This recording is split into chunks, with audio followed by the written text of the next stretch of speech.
Om Swastiastu, Namo Buddhaya, dan salam kebajikan. Halo teman-teman, kami dari kelompok 10 akan menjelaskan sebuah materi tentang metabolisme karbohidrat yang meliputi yang pertama, penyerapan glukosa dan galaktosa di usus. Yang kedua, penyerapan fruktosa di usus. Yang ketiga, metabolisme hepatik. Stay tune di video kami ya.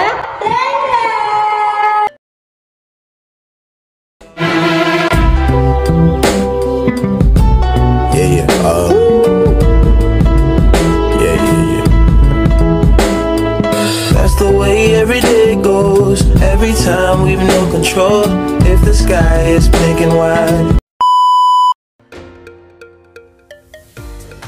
Fili dan mikrofili pada batas sikat usus memiliki luas pemekaan yang sangat besar untuk penyerapan zat gizi yang diperkirakan sekitar 5.400 gram per hari untuk glukosa dan 4.800 gram per hari untuk fruktosa. Namun sayangnya kapasitas ini tidak akan pernah tercapai dalam pola makan yang normal. Pencernaan dan penyerapan karbohidrat sangat efisien, yakni hampir semua monosakarida diserap di ujung jejunum. Setelah pencernaan karbohidrat, maka glukosa dan galaktosa diangkut ke dalam enterosit melalui mekanisme yang sama dengan melibatkan transport aktif dan difusi terfasilitasi. Nah, untuk lebih jelasnya akan dilanjutkan oleh pemaparan presentator dari penyerapan fruktosa di usus. Terima kasih. Oke teman-teman, kita masuk ke transportasi aktif. Nah, perlu kita ketahui transportasi aktif adalah proses transportasi yang memerlukan energi dalam bentuk ATP. Dan juga transportasi aktif ini menggerakkan zat melawan gradien konsentrasi. Selanjutnya ada sodium glucose link transporter 1, terletak di membran brass border enterosit dan berfungsi mengangkut glukosa atau galaktosa serta ion Na secara bersamaan. Nah, terdapat juga dua tempat penyekatan, yaitu untuk Na dan glukosa, yang dimana juga penempelan Na ini meningkatkan afinitas terhadap glukosa. Lalu ada proses pengangkutan aktif glukosa dan galaktosa, di mana Na ini menuruni gradien konsentrasi, lalu glukosa diangkut bersamaan dengan Na ke dalam sel. Setelah masuk, glukosa akan dilepaskan dan mengikat GLUT2 di membran basolateral. Lalu GLUT2 ini memfasilitasi keluarnya glukosa ke kapiler untuk disalurkan ke vena porta hepatik. Nah, selanjutnya kita akan beralih dari lanjutan tentang pemaparan materi yang kedua, yaitu transportasi aktif. Nah, saya akan membahas hal yang keempat, yaitu apa peranan dari natrium, kalium, adenosin trifosfat base, atau dengan kata lain pompa natrium kalium. Nah, teman-teman, setelah natrium masuk ke dalam sel, natrium itu akan dipompa kembali oleh natrium kalium adenosin trifosfat base. Nah, hal ini tentu membutuhkan energi dan terletak biasanya itu di membran basolateral. Natrium kalium adenosin trifosfat base terlebih dahulu akan menggabungkan yang namanya ATP. Nah, apa sih peran ATP dalam proses ini? Nah, dengan adanya natrium yang masuk ke dalam sel tubuh kita, yang artinya berada di dalam sel tubuh kita ini akan mengalami yang namanya proses pembentukan enzim. Nah, enzim tersebut kemudian akan mengalami yang namanya proses terfosforilasi oleh pemecahan adenosin trifosfat menjadi adenosin difosfat atau antara ATP menjadi ADP. Nah, akibat dari proses ini yaitu mampu memindahkan 3 natrium keluar enterosit. Nah, itu baru bagian dalamnya. Kalau bagian luar dari membran sel, yang berperan di sini adalah adenosin trifosfat base yang mengalami difosforilasi oleh hidrolisis dengan adanya kalium. dan akibat dari proses ini ialah mampu mengembalikan kalium ke dalam sel. Lantas, kenapa digunakan istilah pompa dalam hal ini? Nah, karena kedua ion ini, yakni natrium dan kalium itu, keduanya diangkut melintasi membran dengan melawan gradien konsentrasinya.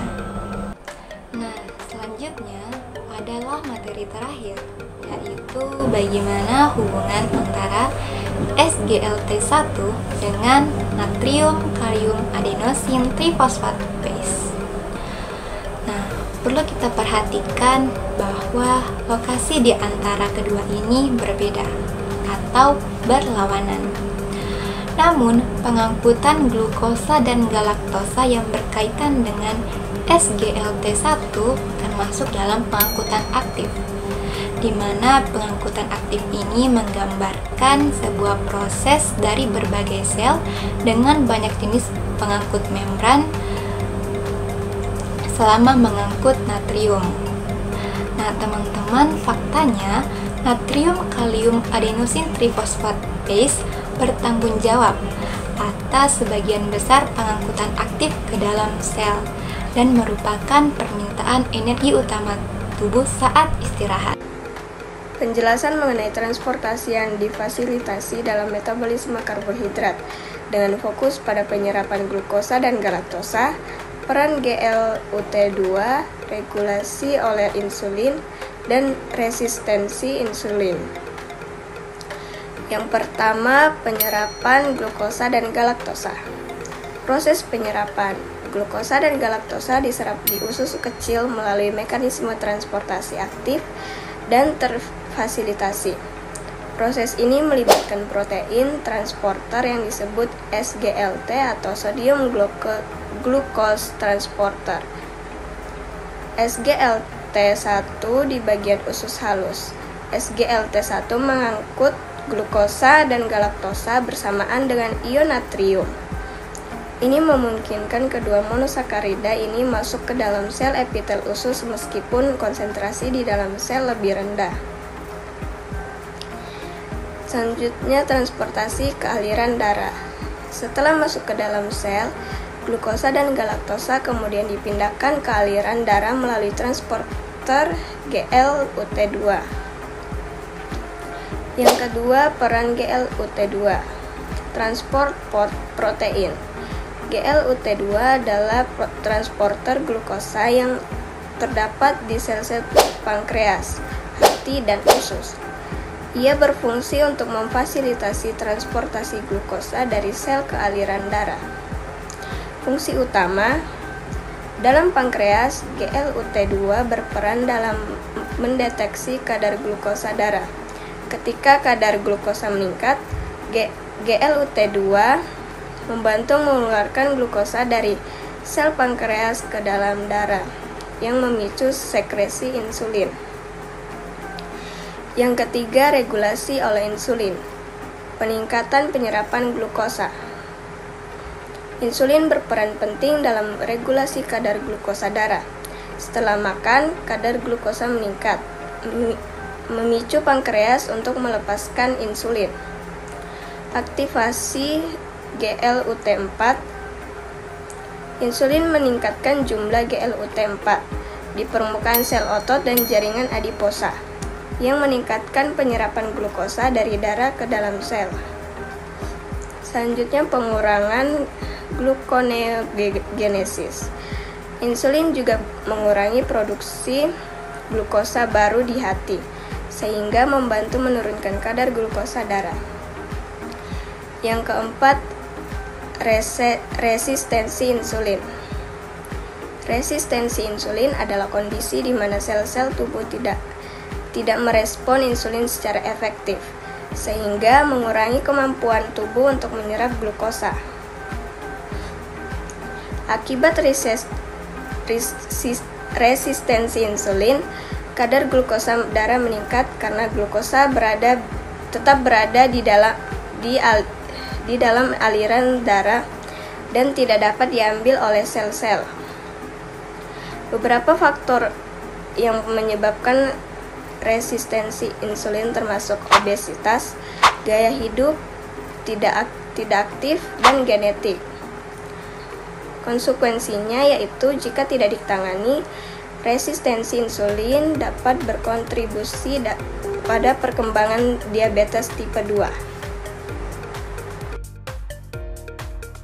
Baik, materi selanjutnya adalah penyerapan fruktosa di usus. Jadi penyerapan fruktosa makanan diserap dengan cara difusi terfasilitasi dan dimediasi terutama oleh GLUTS. Jadi fruktosa diserap dengan cara difusi terfasilitasi dan memiliki afinitas tinggi fruktosa. Nah, proses ini tidak memerlukan energi dan lebih lambat dibandingkan glukosa dan galaktosa. Fruktosa diangkut ke vena porta hepatik oleh GLUT2 setelah peningkatan konsentrasi intraseluler. Sekitar 60% individu tidak dapat menyerap fruktosa sepenuhnya saat konsumsi tinggi, yaitu sekitar 20-50%, menyebabkan gejala malabsorpsi seperti nyeri usus dan diare. Konsumsi glukosa bersamaan dapat meningkatkan penyerapan fruktosa dan mencegah gejala tersebut. Assalamualaikum warahmatullahi wabarakatuh. Halo semuanya. Di sini saya akan menjelaskan materi 3, yaitu metabolisme hepatik. Yang pertama, metabolisme monosakarida di hati. Setelah penyerapan glukosa, galaktosa dan fruktosa masuk ke hati melalui vena porta hepatik. Hampir semua galaktosa dan fruktosa diambil oleh hati dan metabolisme, sedangkan hanya 30-40% glukosa yang diambil oleh hati. Apa aja sih perbedaan antara glukosa, galaktosa, dan fruktosa?